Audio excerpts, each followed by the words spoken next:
Hey everyone, I'm Michael Mitchell, Project Manager for Coalition for Rainforest Nations. Thank you for joining us.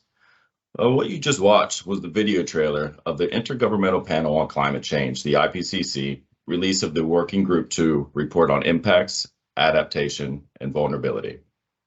That was to give you some context into what we plan to go through today, focusing on some of the aspects in the report that might be of interest to CFR member countries, its supporters in particular.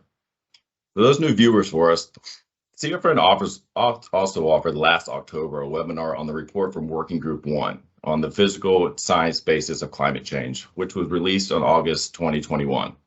That's available on our YouTube channel, which I'll share with you at the end if you'd like to watch it. The reason we feel these are important is because we understand how difficult and technical these reports and topics can be, and our ultimate goal is to facilitate the understanding to everyone on how the climate crisis is being addressed by the IPCC, the United Nations, and across the globe. In March of this year, the IPCC released the specific report as part of its regular assessment of the scientific basis of climate change, its impacts and future risks, and options for adaptation and mitigation. Previous reports have made it clear that human influences have unequivocally warmed the atmosphere, the ocean, and the land, with widespread and rapid changes being observed in the global system.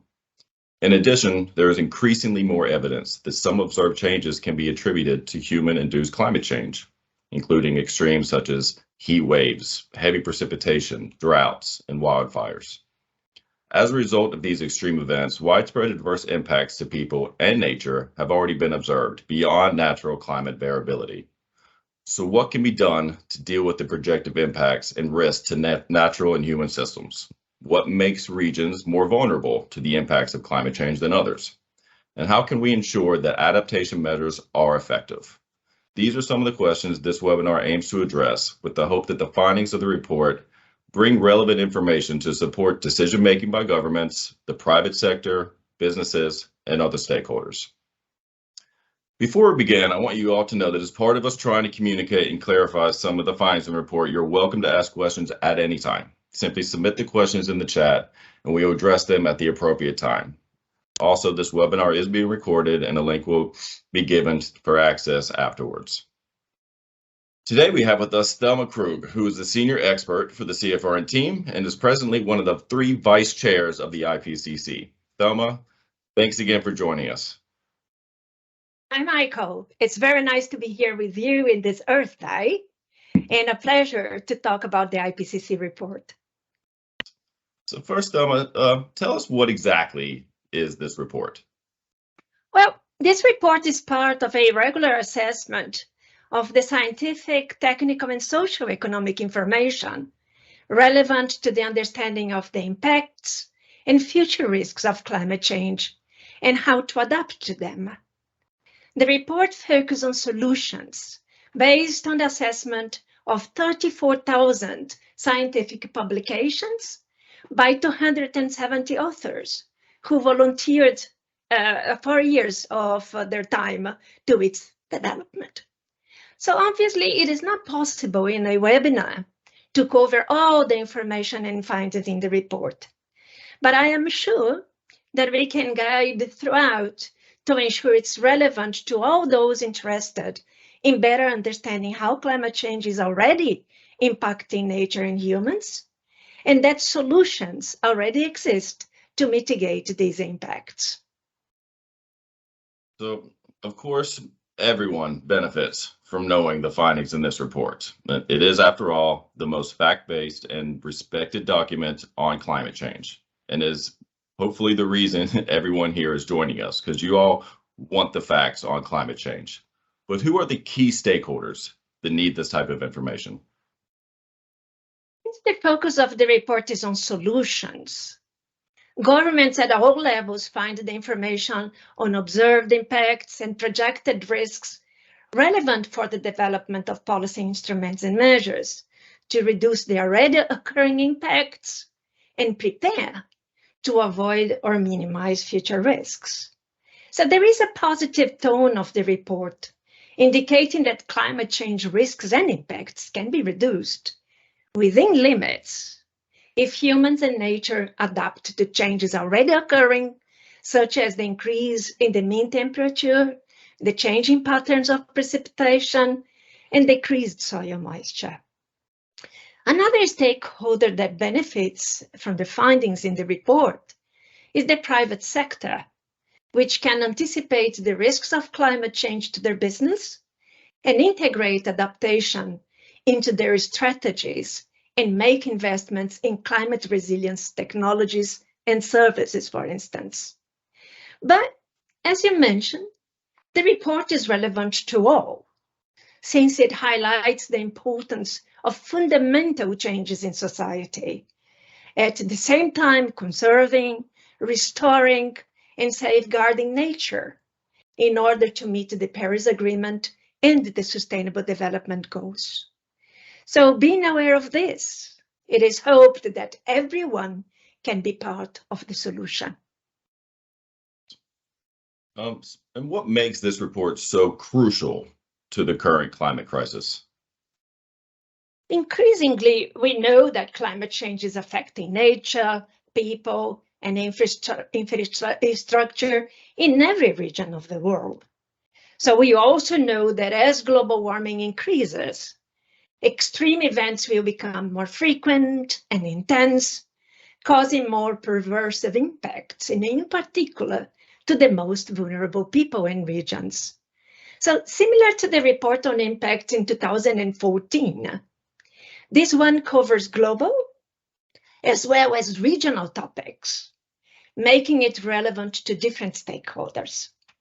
So 7 out of the 18 chapters in the report focus on regions: Africa, Asia, Australasia, Central and South America, Europe, North America, and small islands.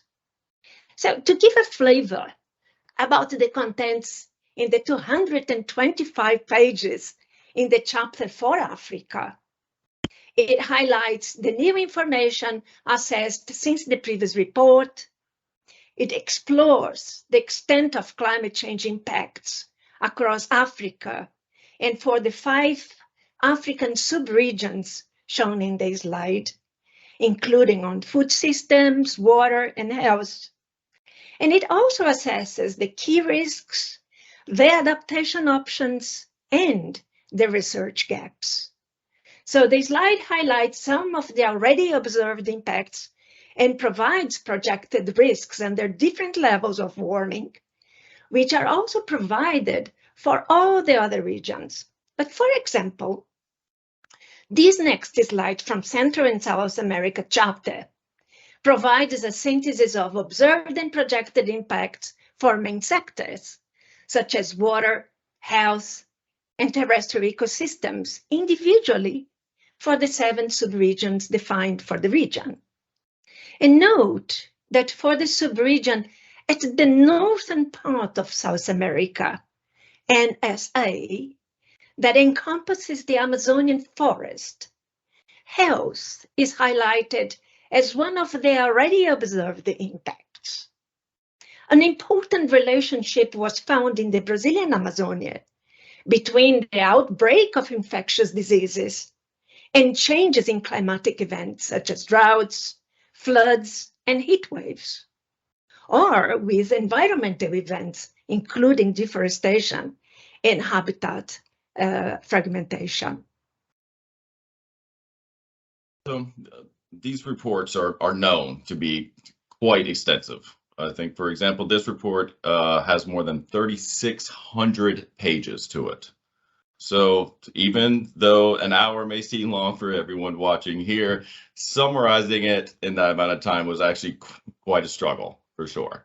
So now tell everyone exactly how the scientific information is distributed, like in a way that the intended recipients can digest it, given there's so much material and data. Well, this is really an important question, Michael. And although there is a common understanding that the main users of the IPCC reports and their findings are its 195 member governments, IPCC also organizes outreach events and presentations at national and international meetings. It continuously tries to improve communication, and during this cycle, introduced some novel approaches.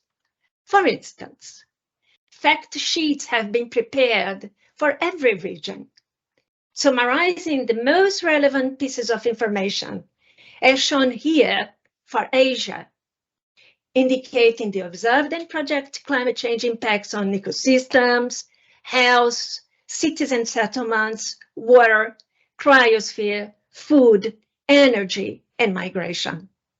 Also, the key risks to selected cities, adaptation options, and barriers for adaptation implementation.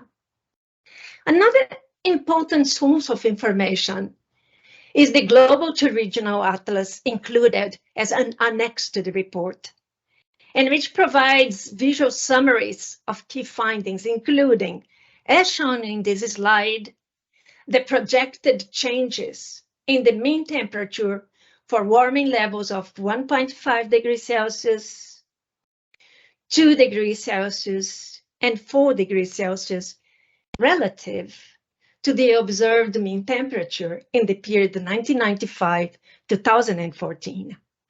And on the right, we show the projected changes to the total precipitation in millimeters per day for the same warming levels in the same reference period. We know from Working Group 1 report that it's virtually certain, between 99 and 100% probability, that the Arctic will continue to warm more than the global surface temperature, above 2 times the rate of global warming.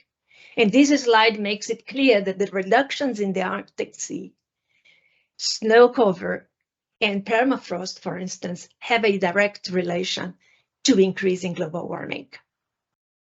And yet another novel element in this report consists of 7 cross-chapter papers that cover biodiversity hotspots, cities and settlements by the sea, desert, semi-arid areas and desertification, Mediterranean region, mountain, polar regions, and tropical forests, providing information on, among others, climate change impacts and risks, barriers, and options for adaptation and for addressing vulnerability.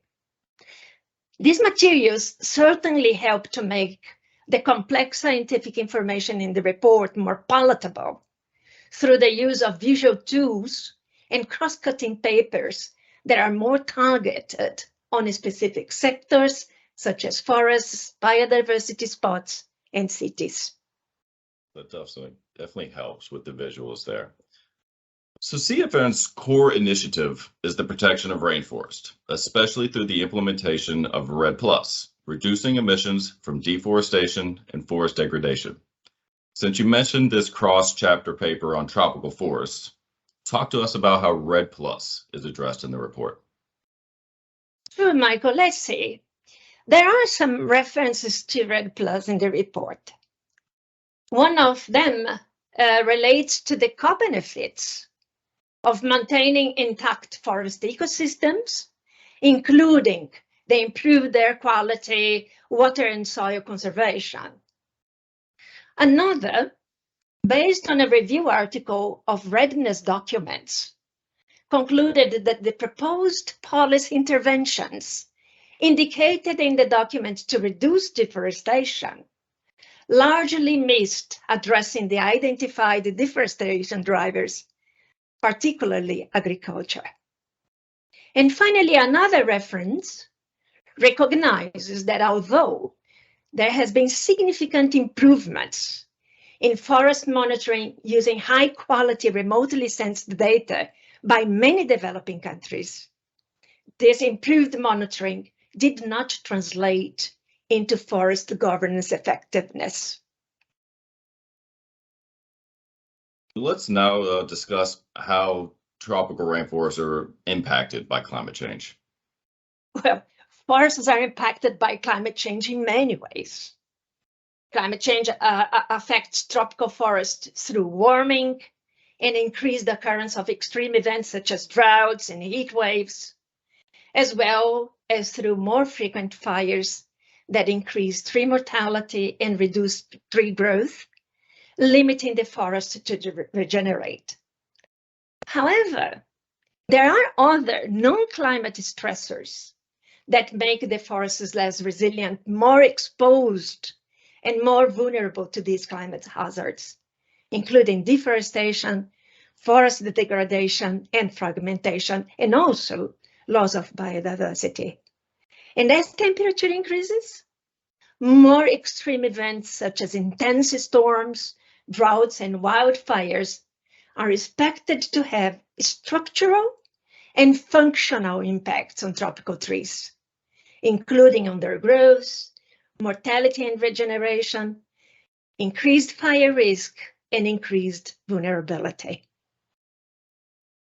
So it's clear that climate change is affecting forests, which obviously must mean that it affects other ecosystems as well, right? So in what ways do you see the report seeing this?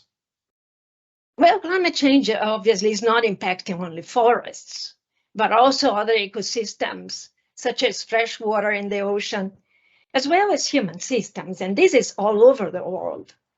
So climate change has already caused substantial damage and increasingly irreversible losses, the extent and magnitude of which are larger than IPCC estimated in previous assessments. So impacts are evident on ecosystem structure, species geographic ranges, and timing of seasonal life cycles. As can be seen in this slide, that shows a synthesis of the observed impacts attributed to climate change, or in some cases in combination with other anthropogenic stressors, such as conversion of land to other uses, burning to clear land, mining, and infrastructure development.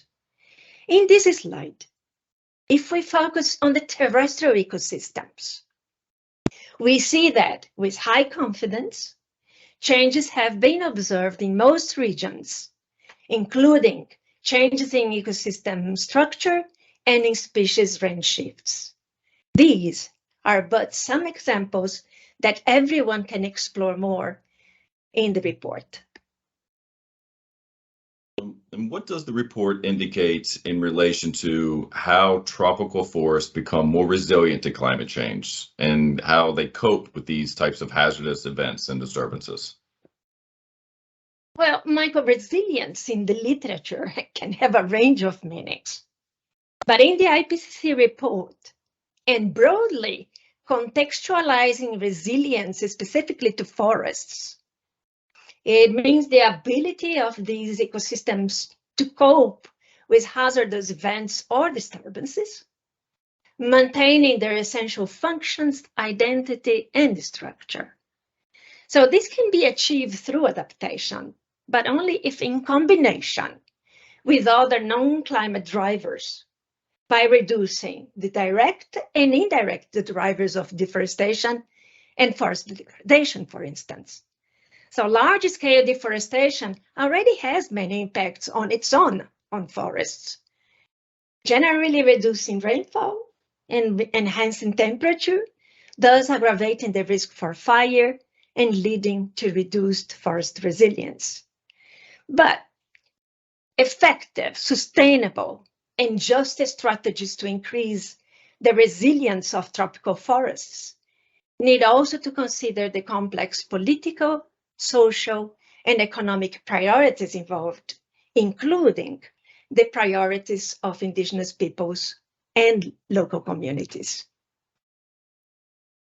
So I guess the crucial question for us is, how can tropical rainforests be protected? Well, the report indicates that to protect tropical forests, it is necessary to have a collective action of all nations. It requires a global effort to stop deforestation and the conversion of tropical forests, as well as the strengthening of the role of indigenous peoples and local communities as forest keepers. So economic incentives for protecting tropical forests, among other strategies, could facilitate collective actions towards a sustainable management of tropical forests. The report also assesses that with high confidence, that a higher level of adaptation finance is critical to enhance adaptation planning and implementation, and to reduce also adaptation gaps, particularly in developing countries. So adaptation finance is not keeping pace with the rising adaptation costs in the context of increasing and accelerating climate change. So according with a recent publication by UNEP that was assessed by the authors, annual adaptation costs in developing countries alone are currently estimated to be in the range of $70 billion. This is annually, right? With the expectation of reaching between 140 to 300 billion in 2030 and between 280 and 500 billion by 2050. So these are adaptation costs for adaptation measures.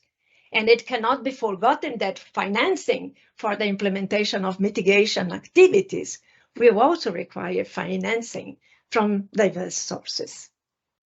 Yeah, and I just want to say, like, that really stood out to me, because it's great that the report mentions that, you know, the importance of financing for these developing rainforest nations. It's what our key message as an organization has been forever, and what we've been screaming from the mountaintops for so long. So I'm really glad that was in there. That's great. So what are some of the adaptation options the IPCC provides for forests? There are several adaptation options in forests, but they mainly focus on forest management strategies, such as those to maintain the extent of forest through reduced deforestation, protection, increasing the size and number of protected areas, and reforestation, for instance. Another strategy is through maintaining the vitality of forest ecosystems through reduced impact logging, or by reducing the incidence of fire hazards or improving fire management. And finally, another forest management strategy is related to restoring the productive capacity of forest ecosystems through, for instance, assisted natural regeneration in degraded forest landscapes, or expansion of agroforestry systems in buffer zones, which can help to increase resilience to pests and diseases, and reduce vulnerability to hazards like wind and drought. But it's important to note that under some circumstances, say a warming of 4 degrees Celsius, for instance, projected climate change impacts are of such severity that no adaptation measure is likely to protect natural forest systems, with some forests at risk of dieback from high temperature.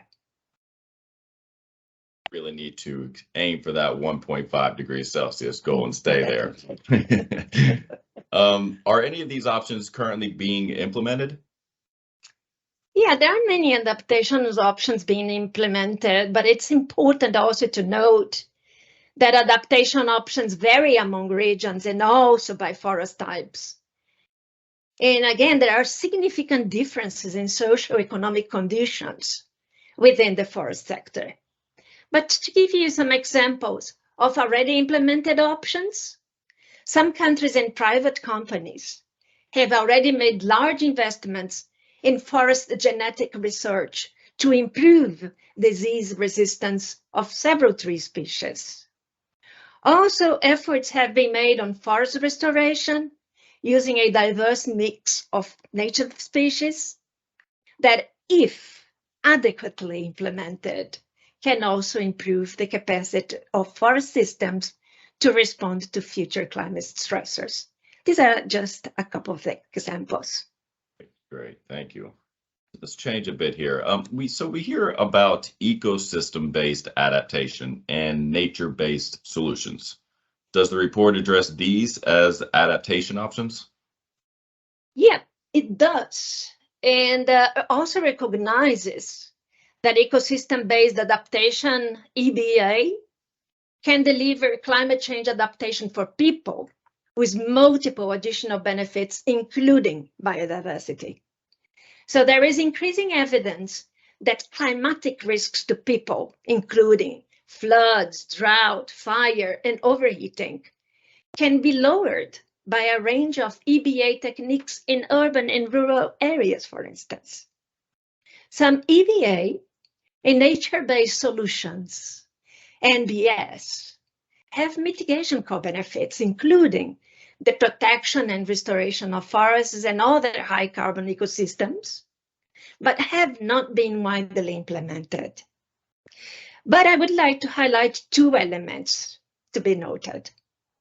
The first one is that EBA, ecosystem-based approach, should be deployed in the right places and with the right approaches for that area, with inclusive governance to avoid maladaptation. Second, EBA and nature-based solutions are themselves vulnerable to climate change impacts and will increasingly be under threat at higher warming levels. Also, the report notes that NBS cannot be regarded as an alternative to or a reason to delay deep cuts in greenhouse gas emissions. This slide shows an example of an NBS approach implemented in Brazil, using forests as natural infrastructure to safeguard the Cantareira water supply system in São Paulo by filtering water and buffering against the impacts of floods and droughts. This example is not included in the report, but it provides, in my view, elements to help decision makers access natural infrastructure strategies along traditional water management approaches. And the link to the publication is provided in the slide for those that are interested to know more. That is very interesting. So the scary facts, I guess, are the impacts from climate change will continue to increase. And as you mentioned, affecting ecosystems at large everywhere. So can they be reversed? If we look at the scale of recent changes across the climate system as a whole, we are talking about the atmosphere, the ocean, cryosphere, land biosphere, and also at the present state of many aspects of the climate system that are unprecedented over many centuries to many thousands of years, we see how difficult it is to reverse some of these impacts. But for instance, I would like to give an example here.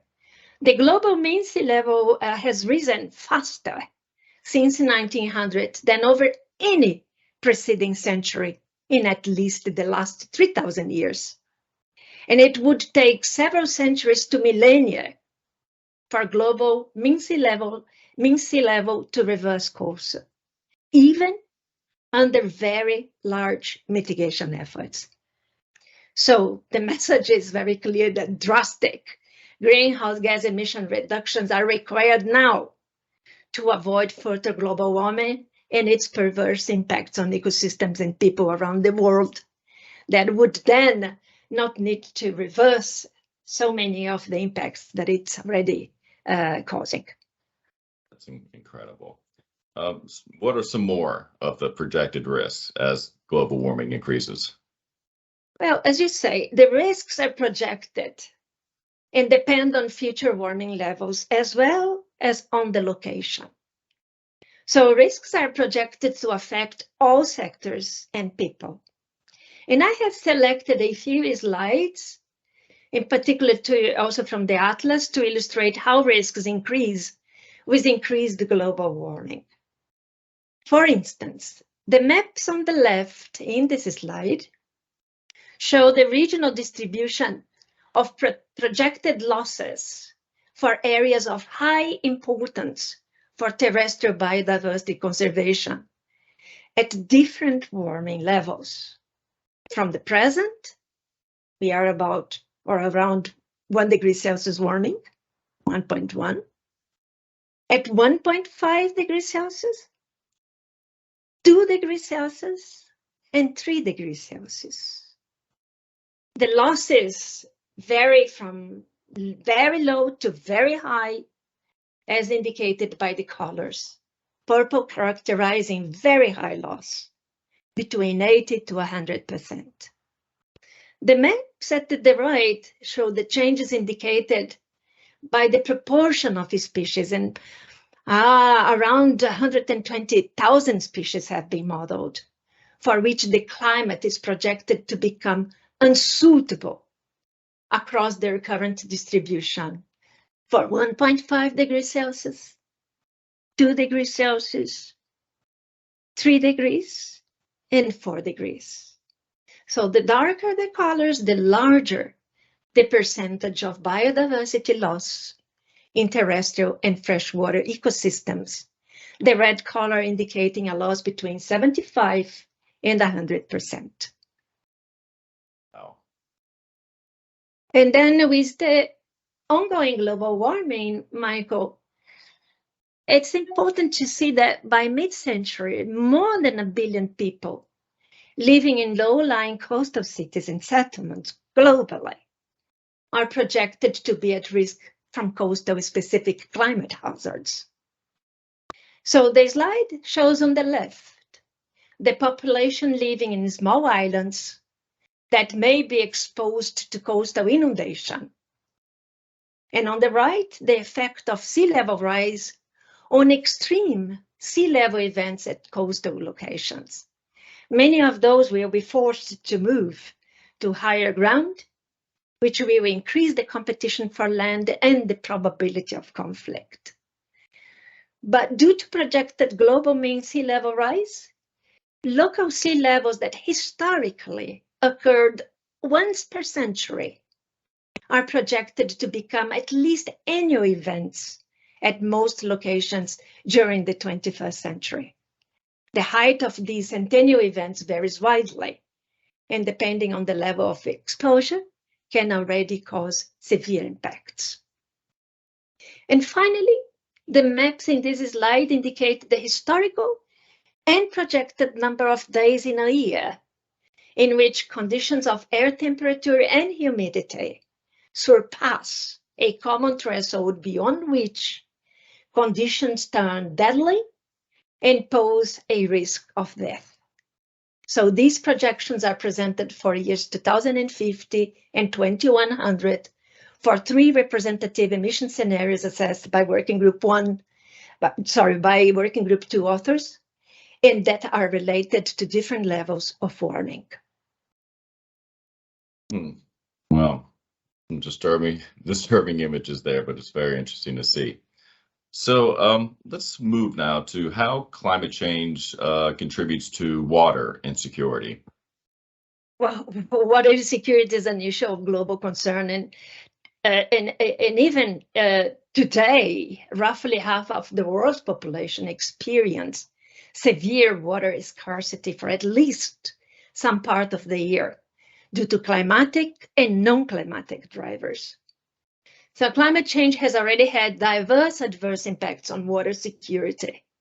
And this slide shows you with high confidence the already observed increasing adverse impacts for small islands and the Mediterranean region, represented by the dark blue color with a minus sign. An increasing adverse impact on water scarcity is also assessed for Africa with medium confidence. But the main climate contributor to water insecurity is the potential for reduced water availability, with a secondary contribution from increased flooding risk. So future socioeconomic conditions are a crucial driver of water insecurity, implying the need for further adaptation to some level of future climate change. Water insecurity due to water quality degradation is projected to increase under climate change due to warming, enhanced floods, and sea level rise. But these are just some factors that contribute to water insecurity, Michael. Okay, so we don't send everyone off completely depressed about what we're seeing in some of these. Hopefully we can offer everyone here some positive news from the report, right? Yeah, we don't want people to be depressed, but so we sure can provide some positive news from the report. So. There are plenty. So all these risks can be reduced substantially by taking urgent action to limit global warming, and also by strengthening our adaptation efforts, for instance, by protecting and conserving nature, and by improving planning and management for our cities, as this next slide illustrates, providing alternatives for more resilient and less vulnerable cities. Climate risks must be included in each decision and planning if we want to successfully secure our own future and the future of the coming generations. We have the knowledge and the tools. Now it's our choice to make. Yes. And I know we've discussed and all now know that due to climate change, the world is experiencing higher temperatures, rising sea levels, and increased extreme events that impact life on land and the oceans. So Thelma, what do we need to do? Well, to cope with these changes and avoid losses and damages, humans and nature must adapt. I already mentioned one adaptation action to explain how plants and animals are adapting to higher temperatures, for instance, by shifting to regions where environmental conditions are still in the climatic range that organisms are used to. For people in society, adaptation to climate change means adjusting our behavior, for instance, where we choose to live, the way we plan our cities and settlements, and adapting our infrastructure, for instance, through greening of urban areas for water storage. And from what the report indicates, are any adaptation measures being implemented now? And if they are they always successful? Yeah, there are many measures being implemented, adaptation measures being implemented, but unfortunately, not always successfully. We say that to successfully adapt to climate change requires an analysis of risks and the implementation of measures in time to reduce these risks. So how to access progress in climate adaptation, both regionally and globally? So authors mention in the report 5 guiding questions, ranging from the awareness that climate change is the cause of the risks, the assessment of current and future extent of climate risks, inclusion of adaptation measures in planning and their implementation, and monitoring and evaluating their effectiveness in reducing risks. The report indicates a global increase in the awareness and assessment of current and future climate risks. So at least 170 countries in many cities now have adaptation included in their climate policies and planning processes. This slide shows on the top a map with the location of where case studies have taken place for all regions. Each dot symbolizes where water-related adaptation responses are being implemented in parts of South America, Asia, as well as many locations in Africa. So the diverse adaptation response categories are indicated by colors and include improved cultivars and agronomic practices, changes in cropping patterns, water and soil moisture conservation, on-farm irrigation and water management, and collective action policies and institutions. Good to see that that's happening so much. I also just want to stop and make sure we've covered a lot of material. Are there any questions that anyone has? Again, please feel free to put them in the chat. It's not too many times you'll have a vice chair for the IPCC here to answer your climate related questions. So I suggest taking advantage of that if you can, but please, again, feel free to put any questions in there you'd like to ask and we'll address them. Well, I hope I'll be able to respond to all those.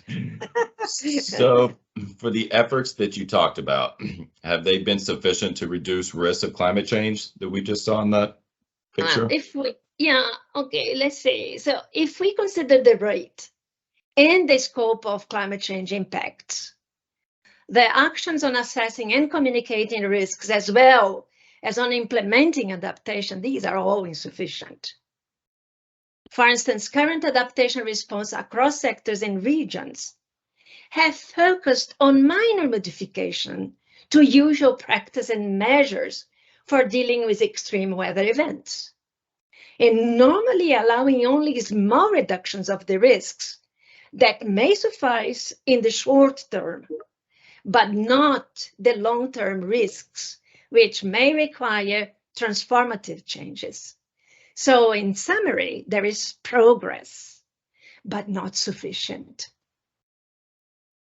And do you think after this report, we know enough about climate change adaptation?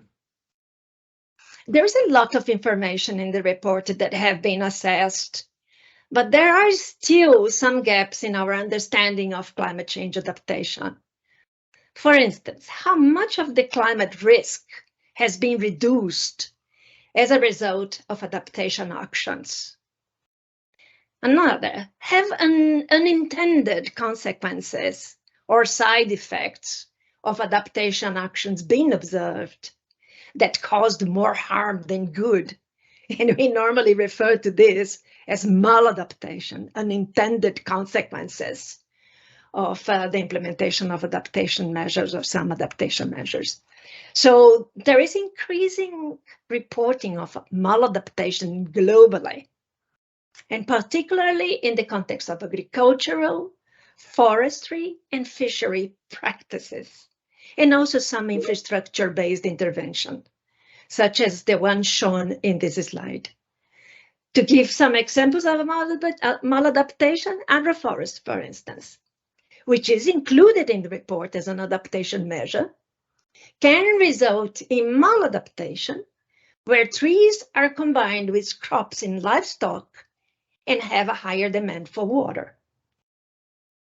Another example of maladaptation can be associated with tree planting, which in certain urban areas have been planted to provide shade, and during heavy storms have damaged the buildings.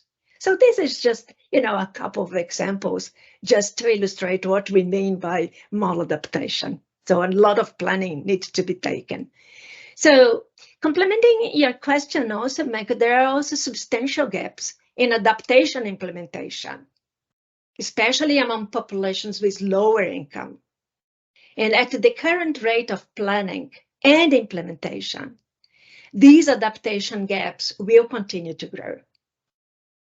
So according to the report, the world is currently underprepared for the coming climate change impacts, particularly beyond 1.5 degrees Celsius. And adaptation needs to be accelerated, as indicated in this slide, and I highlight the need for political commitment and inclusive governance. With them, I'm going to take a second to pause there. So some questions did come in on the chat. So let's take a quick look. And feel free, if some of these aren't directly to the report and you want to, we can always take those questions to other people in CFRN and get back to them on the answers. But let's look and see what we have here. So start up here. So we have Sonia, and my question would be from her is how would you rate the reactions to the report, and what have previous reports achieved? Okay, so thank you, Sonia, for your question. And obviously, all the reports from the IPCC have an impact, right? But if I may refer in this cycle that started in 2015 and produced several special reports, and these three reports from the three working groups, the working group 1 has had so much attention. It was incredible. It was even more attention than the media had for COP26, as we normally refer to that. Last for working group 2, and when we come to talk in the next webinar about working group 3, we may talk about that as well. But obviously, the reports have a very large impact. And obviously, the reports from the IPCC, you need to see that we have developed these under the context of the COVID-19. So we have a very very difficult circumstances to develop these reports virtually for part of its 4 or 5 years that it takes to develop the reports. But I must say that indeed the reports have an impact. We note that, for instance, IPCC provides the scientific information, and noted that this being an intergovernmental panel, obviously, as I already mentioned, the 195 member governments of the IPCC, and including through the approval of the summary for policymakers line by line, are aware of the most updated, let's say, assessment of climate change in many aspects. And this is obviously one of the elements that might facilitate the negotiations in the climate change forum. So we produce the scientific information, and obviously governments internalize those and have measures taken in the political forum, which is in the case in the climate change forum is the one appropriate for this discussion. Thank you, Thelma. There's also a question, and this has to do with private capital. So again, if we can always suggest others from the organization to get back on these. But the question is, I'm very interested in NBS and in attracting private capital. What is an example of successful use case where private capital has been deployed? Who is doing leading edge work on NBS and private capital? Well, so, I don't know if I'm going to be able to respond that objectively, but obviously because NBS entails so many different activities and approaches, it is raising a lot of interest. This has been also extensively discussed in the report. There are a huge number of references to NBS and also to obviously ecosystem-based adaptation or approaches. But also there are issues that are related to NBS that the Summary for Policymakers, for instance, captures the essence of the concerns that one may have with NBS at large, if they understand what NBS is. So I hope the report gives a guidance to understand exactly what it is and how it relates to ecosystem-based approach, which is recognized internationally by the Convention of Biological Convention, right? So the NBS concept includes a broader range of approaches with safeguards, including those that contribute to adaptation and mitigation. But as any other approach, it has to be taken very carefully. So with all the attention to have, all the monitoring, all the measurements, all the evaluation done in a way that it produces a sustainable and credible support for either adaptation, as I mentioned in the example I gave to São Paulo, which is interesting. And that report is quite interesting because it not only is focusing on what is the benefits of the nature-based solutions, but it also highlights lots of elements that might need to be taken into account to have an implementation that is producing the benefits that it's supposed to do. So, so if you're interested on that, I think the report will give you a broad idea of an actual example of something that is being implemented and which is arising. I wouldn't say concerns, but issues that need to be addressed if one is interested into that implementation.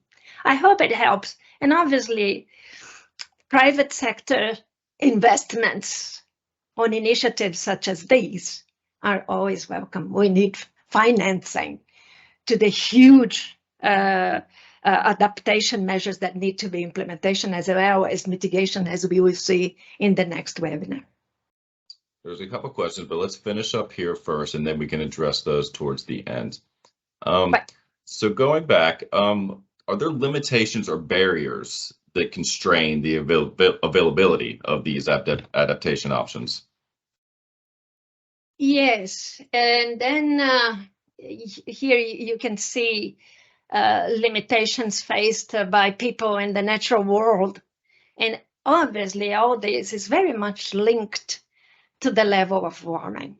So these limitations can be financial, but it's not only financial. You can have also limitations that are institutional, social, cultural, biophysical, and all these can impose limits to adaptation. So for instance, as this slide shows, even effective adaptation cannot prevent all losses and damages. And also that above 1.5 degrees Celsius, some natural solutions may no longer work. So that might also be an answer to the question we had previously. Right. Yes. Yep. And that was all the questions that I have, and this has all been, it's eye-opening for definitely. It's and once again, Thelma, thank you so much for just walking us through this. It's so highly complex and detailed reports that you do a great job with that. I mean, the findings are certainly frightening, but they do offer hope for us all to make change. So I thank you for that. Thanks, Michael, and thanks to you and also to CFRN for helping disseminate some of the findings in the IPCC report. So I hope that this webinar has provided, in a simple way, we always try to have, simple language that everyone can be accessible to everyone. So it is hard to find the simple language, a simple approach to complex elements in the report. Yeah. But I hope that the elements that have been raised here make people aware that they have more information in the report. In all the materials that I mentioned before, the fact sheets that very quickly provide some information relevant for the regions. The atlas is something that is very, very interesting, very interesting. So you may also access that as a means to understand better the implications of future and warming and the more detrimental effects and impacts you can have and risks for the future as warming increase. So as you already mentioned, we need to focus on 1.5, which is, or even less than that, if we want really to have the minimal impact and future risks to nature, to people, and less loss and damages. Yeah, so those were so scary projections you gave there. And I just want to reiterate, there are some couple questions, so we will address those if you all want to, whoever wants to stick around a little longer. My email is up here on the slide. CFRN wants to be able to help you all with any of these questions, or at least the best of our ability. That's why we do these webinars. We have a great team here that's highly skilled. So at any time, there's our links to our social media sites, our website, my contact. At any time you want to have any questions, feel free to reach out, and we're happy to help. So let's go to another question I'm seeing here from Carlos. It says, despite the social, technical, and financial efforts to increase resilience, the number of vulnerable populations mounting and increasing exponentially. What are the pathways the decision makers should follow, local and country, and what should the committed development countries should follow? That's an interesting question, Carlos, and I didn't address this, but in the report, and in particular in the summary for policymakers, which is a 35 pages summary of the main aspects or main findings in the report, there is one section that addresses climate resilient development. And I think that in that part of the report, you do find what ways to pursue to be on that pathway. Obviously, it is not easy and not simple. And you have mentioned and targeted the point. The most vulnerable populations normally do not have the means neither to adapt and really neither the financial or in particular financial. These are the main barriers that you are going to find in all the fact sheets for all the regions that IPCC has said. So a lot of financial barriers there for the implementation. So you're going to see that it's still, the most vulnerable people and regions have the least capacity to implement adaptation and as well mitigation, as we are going to see. So there are lots of elements there that says how you can move towards looking at all these adaptation measures, mitigation measures integrated and with a vision to sustainable development, including the Sustainable Development Goals. So it's like a more holistic package of looking how we can change the development pathways, or how can we move towards an emission pathway that would integrate these elements. So I don't know if I respond to you, but I definitely guide you to go to that session in the summary for policymakers that specifically address climate resilient development as a targeted or a pathway for different regions. Thank you, Thelma. Are you ready? Can you take a couple more here? We have another question from Deepa. It says, how can hyper-local efforts by community foundations align with global work beyond SDG alignment of our work? The need is evident and a roadmap would help. Is this familiar with you? I don't know if this question is related to the answer I gave to Carlos in the previous one. And obviously we make this associated, not all, that's an interesting question as well, because not all the adaptation measures or options, and as well as mitigation options, align or have synergies with Sustainable Development Goals objectives.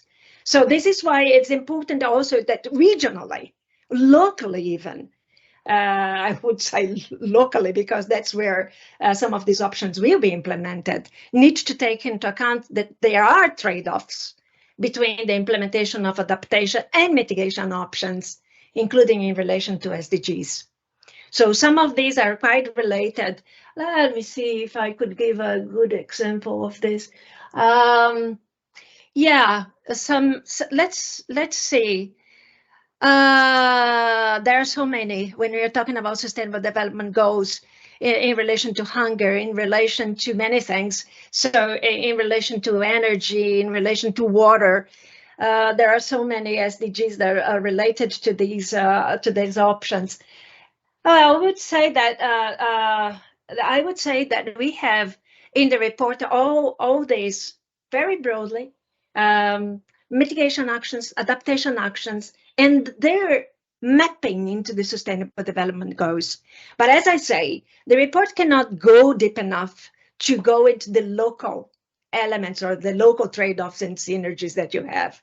But obviously, it provides you some guidelines to see where one should look at all these different levels of governance to see the potential impacts, good and bad, I would say, for these activities.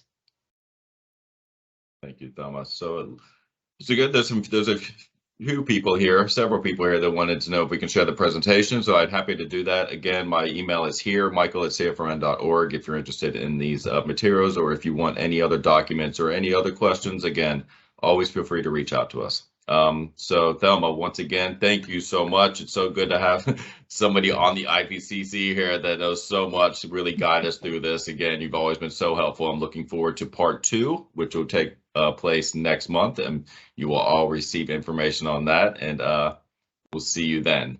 So everyone, thank you so much for joining us. Thelma, thanks again, and have a great day. Take care, everyone. Happy Earth Day. Thank you, Michael. Thanks, everybody. It has been a real pleasure to be here. Yes. Thank you. Bye-bye. Bye.